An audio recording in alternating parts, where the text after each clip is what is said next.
Jadi sampai sekarang data yang menurut provinsi itu berhak menerima sudah kita punya. Hari ke depan ini tinggal cross check terhadap siapa di antara daftar kita itu yang sudah diberi oleh kabupaten. Itu karena kabupaten kan sudah mulai ya. Nah, nanti kalau sudah ketemu itu ya bisa Tiongkok. Kalau yang pusat sudah, datanya sudah yang pusat dari pusat itu kan sudah menyatakan bahwa akan memberikan top up terhadap mereka yang terima sembako.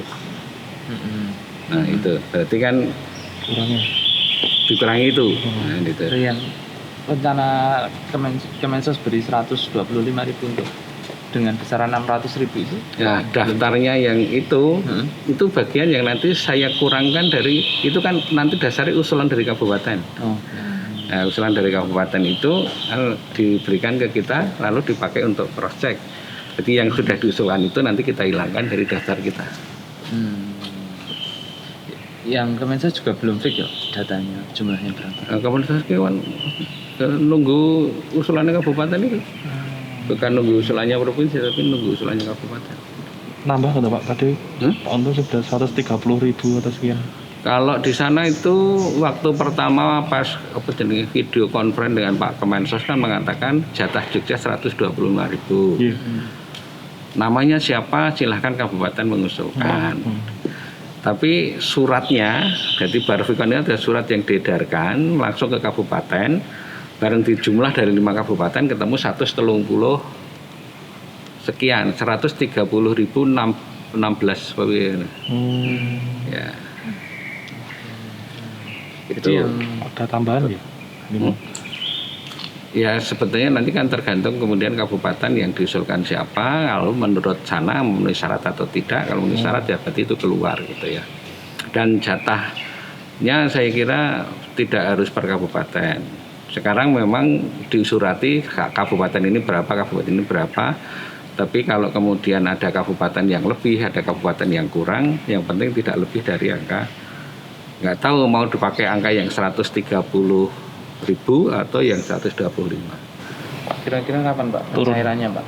Pencairannya. Nah kalau sudah final angkanya ya segera cair. Pak Untung tadi bilang minggu depan. Depan bisa Pak? Bilang minggu depan. Siapa? Pak Untung. Oh ya nggak apa-apa ya. Lebih cepat lebih baik. Lebih cepat lebih baik kalau seperti itu. Harus optimis toh. Iya. Tapi jangan bilang kemarin cair nggak boleh gitu ya. Harus besok itu. Pak ini ada satu pasien positif yang nggak jujur lagi Pak dan menyebabkan 57 karyawan Indogrosir reaktif rapid test Pak. 57. Kalau wartawan ini jujur semua ya. Jujur. Jeda-jeda ini bahaya. Ini ada tanggapan Pak dari terkait ketidakjujuran ini kan sudah kedua kalinya Pak. Nah sekarang gini, saya belum tahu ceritanya ya. Tidak jujur itu apakah yang bersangkutan tidak tahu kalau positif atau yang bersangkutan sudah tahu positif. Kalau jawabannya sudah tahu tapi ditanya kerja di mana bilangnya tidak tahu kerja di mana dulu Pak. Oh, akhirnya dia jadi tidak jujurnya bukan kepada teman-temannya tetapi kepada dokter kerja di mananya.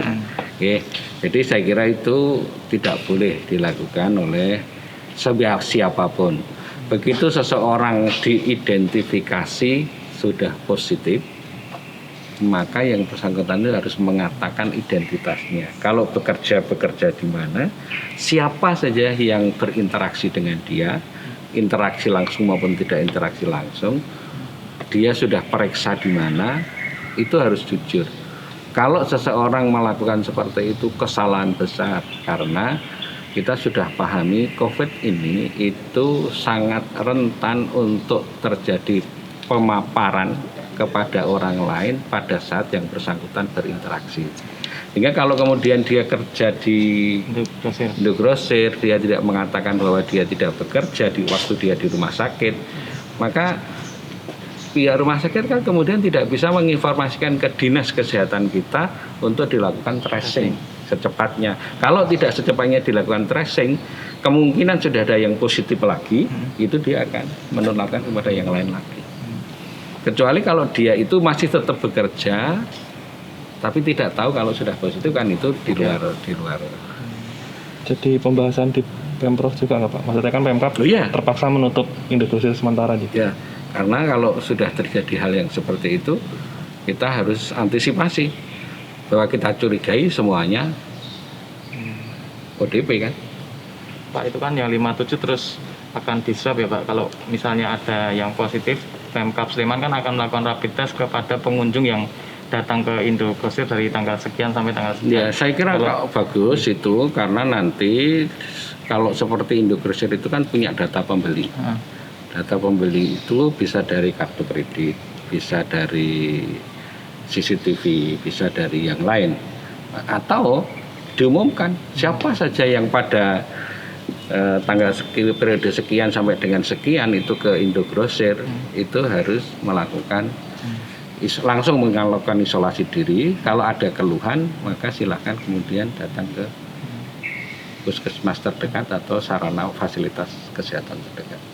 Untuk RDT-nya sendiri Pak, kalau misalnya Pemkab Sleman sudah menipis ke nanti dari provinsi diberikan ke sana. Ya.